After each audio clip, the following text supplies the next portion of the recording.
Welcome everyone. Today we'll take a look at some advanced combat strategies for the last story. What we'll cover today will mostly apply to the single player, as multiplayer follows different rules and allows a different set of actions to be performed.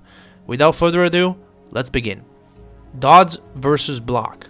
The last story gives you two main actions to reduce incoming damage: dodge and block. Let's take an in-depth look at both mechanics. Blocking cuts incoming damage by 75% and it's effective against attacks that come from in front of you. The knockdown from attacks is reduced, and for most attacks, you will never fall to the ground if you block. Blocking won't protect you from side or back attacks. While you can block spells, there are certain attacks that cannot be blocked, like grab attacks or some special projectiles. Also, keep in mind that the break status effect renders your guard useless.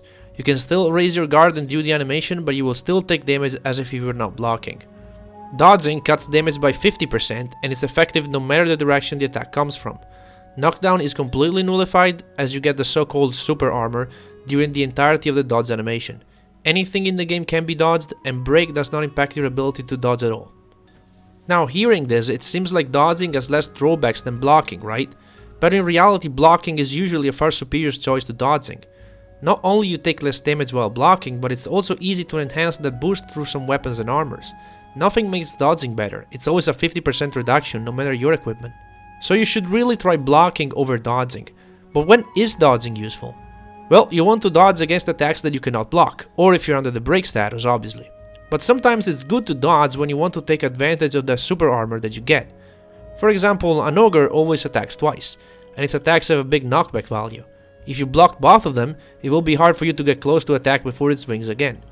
What you can try is blocking the first attack and dodging the second. The result is that you take a bit more damage but end up right in front of the ogre and you can attack it immediately. Finally, you can actually guard and dodge at the same time in this game, reducing damage by a whopping 87% with the super armor of the dodge, but it's a frame perfect technique, so I wouldn't rely on it. The best you can do is that when you want to dodge, do it while blocking, and if it works, it works. Guard boosting and perfect guard. Earlier I talked about boosting the damage reduction of guarding. Here's how you can do it.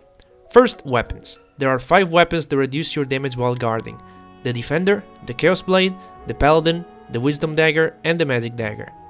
The worst by far is the Magic Dagger, 10% chance of recovering 25% of damage taken while guarding.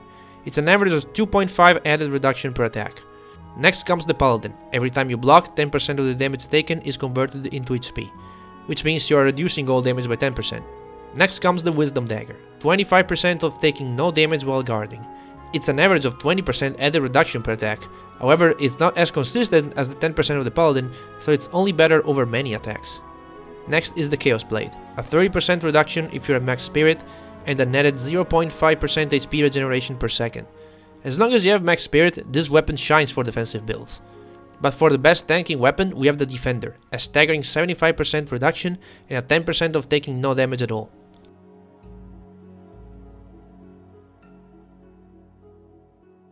For armor, we have only one piece that we really care about, the heavy armor. At plus 9, it adds a 30% reduction to any other additional guard damage reduction. It puts the Chaos Blade 30% to 60%, and then Defender 75% to 105%.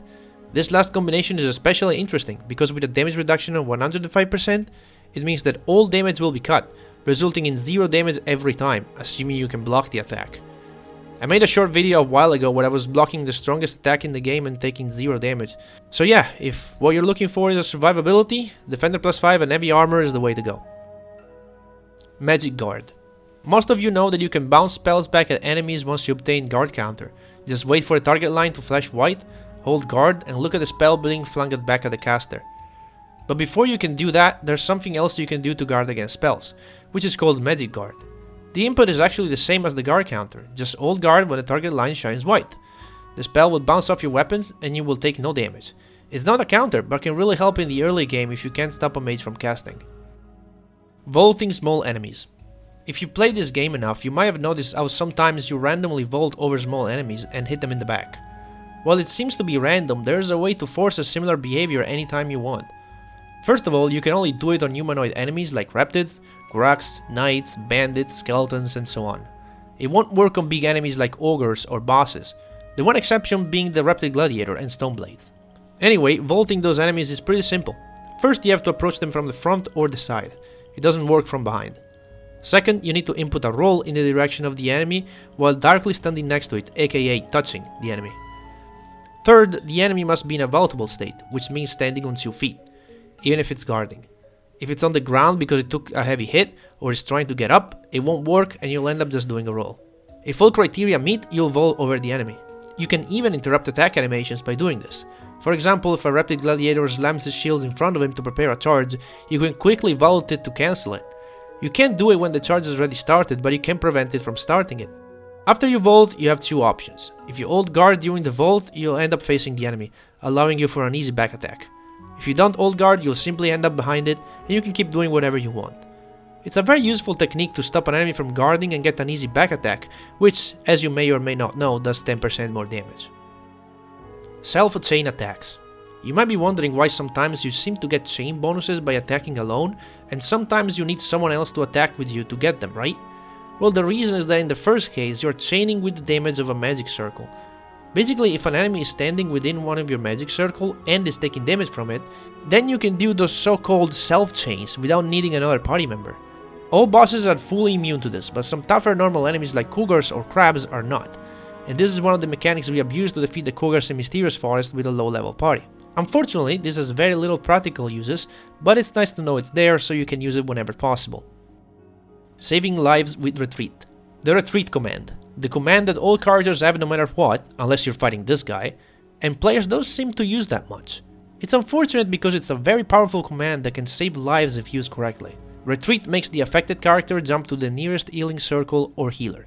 No matter what, the character will reach the target in the blink of an eye. And when I say no matter what, I mean it. Characters will clip through walls and jump from one side of the room to the other if needs be. This is the main reason why we can defeat the cougars in Mysterious Forest so early. We bait them into a tight spot and then clip through walls with a retreat to trap them.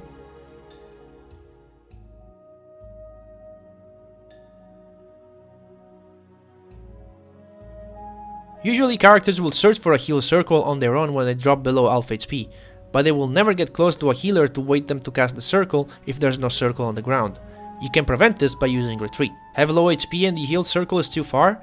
Just hit retreat and you'll get there. Just remember that you can get hit during the jump animation, although it's extremely rare. Seriously, learn how to use this command and you will die a lot less. Ancient Barrier, aka the portable healing circle. Ancient Barrier is a powerful skill. However, the game's description of it lacks valuable information on what the skill does. Sure, it surrounds Zale, repels magic and deals damage to surrounding enemies, but that's not all it can do. You might have noticed that Zale gets constantly healed while inside the Ancient Barrier. That's because the dome doubles as a healing circle. That's right, it's for all intents and purposes a healing circle which you can carry around the battlefield. Therefore, you can manually get close to other party members to heal them. Also, since the barrier damage is tied to the current element of your attacks, some weird stuff like this can happen.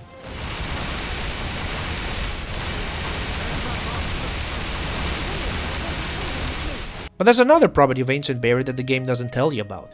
The fact that it fully recharges your skill gauge when it's used, meaning you get another round of command mode immediately. The combo I like to use here is to use Accelerate and Ancient Barrier at the same time, then use another command mode to Gale, which will spread the Accelerate buff to all the party immediately. And by the way, the healing property of Ancient Barrier can also be used in multiplayer with the Ancient Essence. Get one and rush to one of your allies to heal them. It's especially useful in co-op. Spark, where are you? There you go! Heal! Stay close to me, stay in the bubble. There you go. Critical finish. If you ever wonder why sometimes you finish a fight with a slow motion critical hit, well, it's actually a game mechanic which I dubbed critical finish. The way it works is this: when you're attacking an enemy with a basic attack, the game checks if that's the last enemy in the fight. If it is, then it checks if a critical hit, which does double damage, would be enough to kill the enemy. If the answer is yes, and the enemy is one that can be killed with a critical finish, and it's in a state where it can be killed with a critical finish, then the game forces your critical hit that ends the fight. It's important to know this because the critical finish bypasses the guard of enemies, so even if the last enemy is blocking, if it's low enough on HP, you can force the fight to end if you get a critical finish. For example, let's suppose Zale is attacking an enemy with 225 HP left, and that Zale does 100 damage to this enemy if it's not blocking. But in this case, the enemy is blocking, so the first hit would only deal 25 damage, putting the enemy to 200 HP. Now because the base damage is 100, a critical hit would kill the enemy, which now only has exactly 200 HP left. Therefore, it doesn't matter anymore if the enemy is guarding, as the game will force the critical hit anyway, ending the fight. Critical finishes also have weird properties. When fighting skeleton enemies which can resurrect, it might happen to you that you deliver a critical finish even when one of the other skeletons is about to resurrect, because the game doesn't think that enemy is alive before the critical finish animation.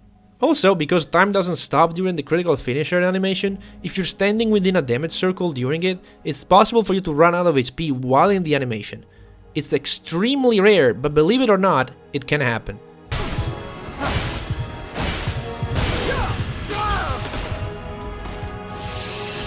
Oh, darn. That damage floor.